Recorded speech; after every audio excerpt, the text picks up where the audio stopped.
किंवा ज्याला लिंक म्हणतो ते तुटत असेल, परंतु एक लक्षात घ्या की त्या लोकांचं वय काय आहे.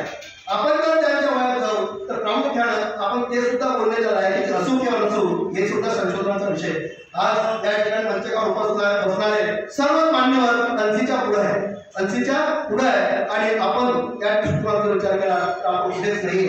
हे जे एक विचार करण्याची गरज आहे. पण त्यांचा जो तजुर्बा आहे, त्यांचे जे अनुभव आहे ते अनुभव लाख बोलायचे.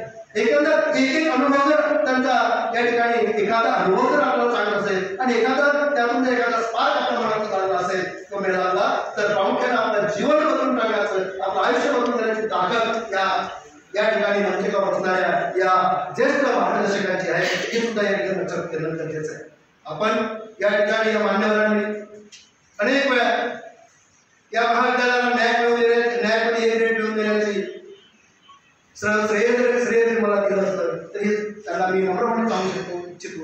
हे श्रेय माझं नाही, हे सर्व टीमवर्क आहे. त्यात तुम्ही सुद्धा आहे, तुमचं सुद्धा मार्गदर्शन महत्त्वाचं आहे, तुमचा सुद्धा सपोर्ट महत्त्वाचा आहे. आणि त्या सर्वात महत्त्वाचा सपोर्ट म्हणजे शिवाय शिक्षण संस्थेची कार्यकारिणी, त्यांचे अध्यक्ष माननीय स्वर्गीय बाळासाहेब देशमुख यांचा, कोषाध्यक्षांचा, संप्रमुख 3 उपाध्यक्षांचा, कार्यकारी सदस्यांचा, त्या सर्वांचा वाटा आहे या आपल्याला विसरून चालणार नाही. आणि ह्याच वाटा, हे सहकार्य त्याच्यानंतरही आम्हाला लाभो आणि या महाविद्यालयाची जास्तीत जास्त उन्नती होण्याच्या अनुषंगानं कार्य आमच्या सर्वांच्या हातून घडावं असं मी या ठिकाणी इच्छा व्यक्त करतो आणि थांबतो. जय हिंद, जय महाराष्ट्र. त्याचबरोबर या ठिकाणी या स्पर्धकांनी वेगवेगळ्या स्पर्धांमध्ये भाग घेतला, आपले पारितोषिक मिळवले, त्यांचं या ठिकाणी अभिनंदन करतो.